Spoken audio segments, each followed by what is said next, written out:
அதாவது மலச்சிக்கலுக்கு நீங்கள் மருந்துகளை சாப்பிட்றத விட நிலாவரை பொடி, திரிபலாதி சூரணம் அதெல்லாம் சாப்பிடாதீங்க.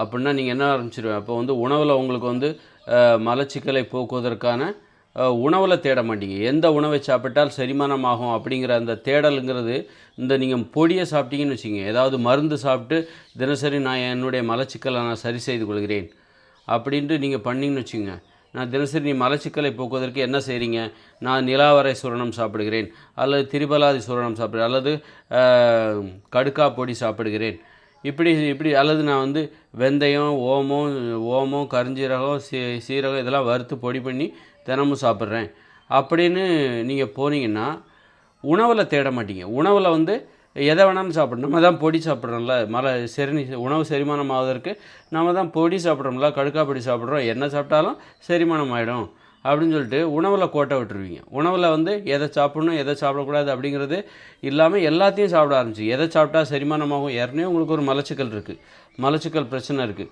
அப்போது நீங்கள் உணவில் தான் தேடணும். எந்த உணவை சாப்பிட்டால் நமக்கு செரிமானமாகும் அப்படின்னு சொல்லிட்டு உணவில் தான் உங்களுடைய தேடல் இருக்கணும். அதை எது தடுக்குது, நீங்கள் கண்ட உணவுலையும் சாப்பிட்றீங்க, ஆனால் ரொம்ப வருஷமாக நீங்கள் மலச்சிக்கலால் அவதிப்படுறீங்க, ரொம்ப வருஷமாக நீங்கள் அதற்கு கடுக்கா பொடி சாப்பிட்றீங்க, நிலாவரை சூரணம் சாப்பிட்றீங்க. ஆனால் உங்களுக்கு வந்து ரொம்ப வருஷமாக மலச்சிக்கலில் இருந்தாலும் எந்த உணவை சாப்பிட்டால் செரிமானமாகும், எந்த உணவை சாப்பிட்டால் செரிமானமாகாது அப்படிங்கிறது உங்களுக்கு தெரியல. காரணம், நீங்கள் மலச்சிக்கலை சரி செய்வதற்கு தினமும் பொடி சாப்பிடுகிறீர்கள். கடுக்கா பொடி சாப்பிட்றீங்க, நிலாவரை சூரணம் சாப்பிட்றீங்க, இப்படி ஏதாவது ஒரு திரிபலா சூரணம், அப்படி ஏதாவது ஒரு சூரணத்தை சாப்பிட்றீங்க. அதனால் உங்களுக்கு உணவில் உங்களுக்கு மருந்து எதுன்னு தெரிஞ்சிருக்கு. அதாவது மலச்சிக்கலை போக்குவதற்கு எந்த மருந்தை சாப்பிட வேண்டும் தினமும் அப்படிங்கிறது தெரிஞ்சிருக்கே தவிர எந்த உணவை சாப்பிட்டால் நமக்கு உணவு நல்ல செரிமானமாகும், எந்த உணவை சாப்பிட்டால் மலச்சிக்கல் ஏற்படும் என்கிற அறிவு உங்களுக்கு சுத்தமாக இல்லை. உணவில் தேடல் இல்லை, நீங்கள் மருந்தை தான் தேடுறீங்க. மருந்தில் தான் தீர்வு இருக்குதுன்னு நினைக்கிறீங்க. உணவில் உங்கள் நம்பிக்கை மருந்து மேலே தான் இருக்குது, உணவு மேலே இல்லை. அதனால் நீங்கள் மருந்தை வந்து ஸ்டாப் பண்ணுங்க. நீங்கள் எத்தனை வருஷம் நீங்கள் மலச்சிக்கலுக்காக நீங்கள் மருந்து சாப்பிட்டாலும் டெய்லி சாப்பிட்டுட்டே இருக்கணும். அதுதான் இங்கே நீங்கள் வந்து கடுக்கா பொடி சாப்பிட்டாலும் டெய்லி கடுக்கா பொடி சாப்பிட்டா தான் உங்களுக்கு மலச்சிக்கல் சரியாகும், ஒழுங்காக மலம் போகும். டெய்லி அல்லது நிலாவர சூரணம் சாப்பிட்டா டெய்லி சாப்பிட்ணும். அப்போ தான் உங்களுக்கு அந்த மலச்சிக்கல் சரியாகும்.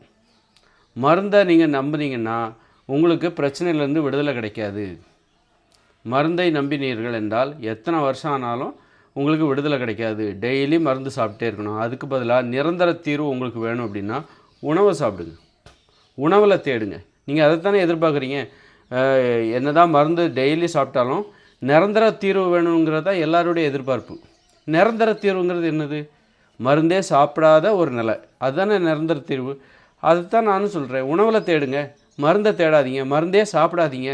உணவில் தேடுங்கள், உணவை சாப்பிடுங்கள். உணவை சாப்பிட்டு எந்த உணவை சாப்பிட்டால் உங்களுடைய நோய்கள் சரியாகும், எந்த உணவுகளை சாப்பிட்டால் நோய்கள் கட்டுப்படுகிறது, எந்த உணவுகளுக்கு உங்கள் நோய் கட்டுப்பட மாட்டேன் என்கிற அறிவை வளர்த்து கொண்டு உணவிலே தீர்வு தேடும்போது உங்களுக்கு உணவிலே தீர்வு கிடச்சிடும். அப்புறம் மருந்து சாப்பிட்றது நிறுத்திடுங்க. அதானே உங்களுடைய ஆசை. அதானே உணவை மட்டுமே நான் சாப்பிடணும், மருந்தை சாப்பிடக்கூடாது, ரொம்ப கஷ்டமாக இருக்குது, மருந்துலேருந்து எனக்கு விடுதலை கிடைக்கணும் அப்படிங்கிறது தானே உங்களுடைய விருப்பம். அப்புறம் ஏன் மருந்து சாப்பிட்டுக்கிட்டே இருக்கீங்க டெய்லி? மருந்தை நிறுத்திடுங்க, இப்போவே அந்த நிலைமையை அடைஞ்சிடலாம். அப்போது உணவில் தேடுங்க. எந்த உணவை சாப்பிட்டா நமக்கு செரிமானமாகும், எந்த உணவை சாப்பிட்டா நமக்கு தலைவலி சரியாகும், இன்றைக்கி பட்டினி கிடக்கணும் அப்படி அந்த மாதிரி போங்க. வெறும் உணவு சாப்பிட்டா மட்டுமே சரியாகும்னு நினைக்காதீங்க. சாப்பிடாமலும் இருக்கணும், பட்டினி கிடக்கணும், அப்படி 1 நாள் 2 நாள் 3 நாள் 5 நாள்லாம் நான் பட்டினி கிடந்திருக்கேன் தண்ணி மட்டுமே குடிச்சிட்டு. அந்த மாதிரி நீங்களும் பரிசோதனை பண்ணணும். அந்த மாதிரி சாப்பிட்டு பரிசோதனை பண்ணணும், பட்டினி கிடந்து பரிசோதனை பண்ணணும். இந்த மாதிரி உணவு உண்பதில் உண்டு அல்லது உண்ணாவிரதம் ஒரு நல்ல ஒரு மருத்துவம். அதுபோல் உண்ணுகின்ற ஒரு முறை, அதில் நல்ல எந்த உணவை சாப்பிட்டால் நம்மளுடைய பிரச்சனை தீரும் அப்படியே நீங்கள் வந்து ஒரு தேடல் இருக்கணும், உணவில் தேடல் இருக்கணும். இப்போ உடல் பருமன் இருக்குது, உங்களுக்கு உடல் பருமன் இருக்குது. அப்போ நீங்கள் வந்து எப்படி இந்த உடல் பருமனை குறைப்பதுன்னு சொல்லிட்டு எதையாவது மருந்து சாப்பிட்டுட்டு இருக்காதீங்க. மருந்து சாப்பிட்டிங்கன்னா உங்களுடைய உடல் பருமன் சரியாக நீங்கள் சாப்பிட்டுக்கிட்டே இருக்க வேண்டியதான். அல்லது ஒருவேளை மருந்து சாப்பிட்டு உங்கள் உடல் பருமன் குறையுது அப்படின்னா அதை விட்ட உடனே திரும்ப ஏற ஆரம்பிச்சிடும்.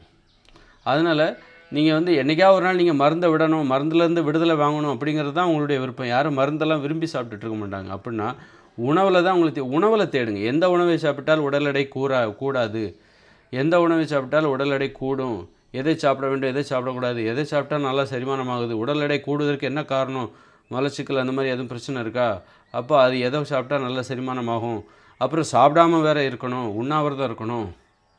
இந்த மாதிரி எந்த உணவை சாப்பிட்டால் நம்மளால் உண்ணாவிரதம் இருக்க முடியல. உதாரணத்துக்கு அரிசி, கேழ்வரகு, சோறு, பூரி, பொங்கல், தோசை இதெல்லாம் சாப்பிட்டிங்கன்னா உங்களால் உண்ணாவிரதம் இருக்கவே முடியாது. அதனால தான் உலகத்தில் யாருமே பெரும்பாலும் உண்ணாவிரதமே இருக்கிறது கிடையாது. 1, 2 பேர் தான் உண்ணாவிரதம். அதாவது விரல் விட்டு எண்ணி சொல்லிடலாம். இந்த உலகத்திலே ஒரு 1000 பேர் வேணால் உண்ணாவிரதம் இருக்கிற அந்த வழக்கம் இல்லை, அது கொஞ்சம் இருக்குது. ஆனால் அந்த ஒரு 99% உண்ணாவிரதமே இருக்க முடியல. காரணம், இவர்கள் உணவுக்கு அடிமையாகி விட்டார்கள். எப்படி மதுவுக்கு அடிமையானவங்க மது குடிக்காமல் இருக்க முடியாதோ, அதுபோல் இந்த உணவுக்கு அடிமையாகிவிட்டார். அடிமைப்படுத்துகிற உணவுகளை சாப்பிடுகிறார். அதனால தான் உண்ணாவிரதம் இருக்க முடியல. அதனால தான் நிறைய சாப்பிட்றாங்க. சாப்பிடாமல் இருக்க முடியல, சாப்பிட்டாலும் நிறைய சாப்பிட்றாங்க, பசிக்காமலும் சாப்பிட்றாங்க. இப்போ தான் சாப்பிட்டு முடித்தாங்க, அப்பவும் உடனே சாப்பிட்றாங்க, சாப்பிட்டுக்கிட்டே இருக்காங்க. அந்த அளவுக்கு. எப்படி சரக்கு அடிச்சுக்கிட்டே இருந்தால் எப்படி இருக்கும்? இப்போ தான் அவனப்பா குடித்த 3 பாட்டில், ஒரு நாளைக்கு 3 கோட்டு 4 கோட்டு போய்கிட்டே இருக்குது அப்படின்னா எப்படி இருக்கும்? அது மாதிரி தான் சாப்பாடும். அந்த மாதிரி சாப்பாட்டுக்கு அடிமையாயிட்டாங்க சார். மதுவுக்கு அடிமையான மாதிரி, போதைக்கு அடிமையான மாதிரி சாப்பாட்டுக்கு அடிமையாயிட்டாங்க. அப்போ அப்படிப்பட்ட உணவை நீங்கள் சாப்பிடும்போது உங்களால் எப்படி உண்ணாவிரதம் இருக்க முடியும்? உங்களால் உண்ணாவிரதம் இருக்க முடியாது. அதனால் உண்ணாவிரதம் இருப்பதற்கு நம்ம என்ன பண்ணணும்? சில உணவுகளை தடை செய்ய வேண்டும். சாப்பிடவே கூடாது. நம்மக்கிட்ட இருந்தால் சோறு, பூரி, பொங்கல், தோசை நீங்கள் சாப்பிடுவது நிறுத்தினால் மட்டும்தான் உங்களாலெல்லாம் உண்ணாவிரதம் இருக்க முடியும். எல்லாராலையும் எளிதாக, அதாவது இல்லையே நான் சோறு தான் சாப்பிட்றேன், என்னால் உண்ணாவிரதம் இருக்க முடியுமேன்னு யாராவது ஒருத்தர் சொல்லலாம், 2 பேர் சொல்லலாம். ஆனால் எல்லாராலையும் சொல்ல முடியாது.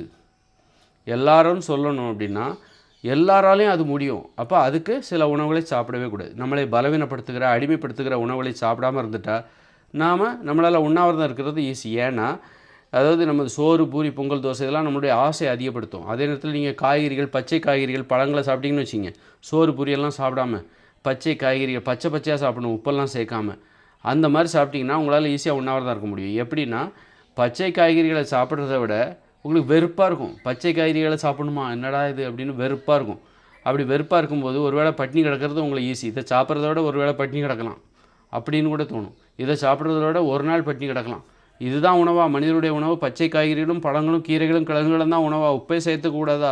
அப்போ இப்படிப்பட்ட உணவை கஷ்டப்பட்டு தான் சாப்பிடுவாங்க. அப்படி சாப்பிடும்போது இதை சாப்பிட்றதுக்கு பதிலாக நான் ஒரு நாள் பட்டினி கிடக்கிறது என்னால் ஈஸி, பட்டினி கிடக்கிறது இன்னும் ஈஸி ஆகிடும். ஏன்னா இதை சாப்பிடுவதற்கு பதிலாக நான் பட்டினி கிடக்கணும்னா என்னால் தாராளமாக கிடப்பேன்பா, அந்த மாதிரி. அதே நேரத்தில் நீங்கள் சோறு, பூரி, பொங்கல், தோசை சாப்பிட்டீங்கன்னா உங்களால் பட்டினி கிடக்கவே முடியாது. ஏன்னா இது ஆசையை வந்து தூண்டும், பயங்கரமாக தூண்டும் இந்த சோறு, பூ நம்மளை பலவீனம். அதனால தான் இந்த உலகத்தில் யாராலையும் உண்ணாவிரதமே இருக்க முடியல. அதனால தான் நோய்கள் பெருகுது. அதனால் உண்ணாவிரதம் இருக்கணும். அதுபோல் உணவுகளில் கட்டுப்பாடு இருக்கணும். இந்த மாதிரி ரெண்டு வழி தான். உணவுகளில் கட்டுப்பாடு, உணவுகளில் கட்டுப்பாடு, அப்புறம் உண்ணாவிரதம். இந்த மாதிரி உணவுகளில் நம்முடைய நோய்களுக்கான தீர்வை தேட வேண்டும். மருந்தை தேடாதீங்க. அந்த காலத்தில் 1000 சித்தர்கள்லாம் அதை அரைச்சாங்க, 1000 மூலிகளை கண்டுபிடிச்சாங்க, இதை கண்டுபிடிச்சாங்க அப்படின்னு சொல்லிட்டு மனிதர்கள் எல்லாருமே மருந்தை தான் தேடிக்கிட்டு இருக்காங்க. ஆனால் உணவில் பெருசாக தேடலே இல்லை. உணவில் எதெல்லாம் சாப்பிட்லாம் அப்படிங்கிற தேடலே இல்லை. வெறும் மருந்தை தான் தேடிட்டு இருக்காங்க. அந்த மருந்து, இந்த மருந்து, அந்த மருந்துன்னு சொல்லி மருந்தை தான் வியந்து பார்க்குறாங்க, மருந்தை தான் நம்புகிறாங்க. மருந்து தான் நோயை குணப்படுத்தும்னு நம்புகிறாங்க.